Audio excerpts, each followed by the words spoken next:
Ryder Power Tools представя акумулаторна бормашина RDP CTL02. Литиево-ионна батерия 18 волта, 1500 ампер-часа.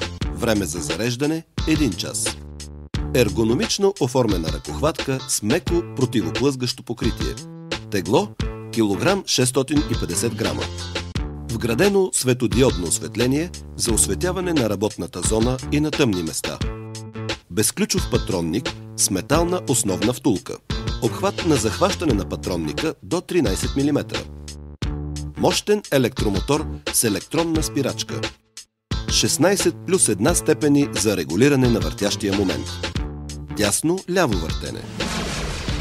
Обороти на празен ход. Първа скорост от 0 до 350 оборота в минута. Втора скорост от 0 до 1250 оборота в минута. Максимален въртящ момент 42 Нм.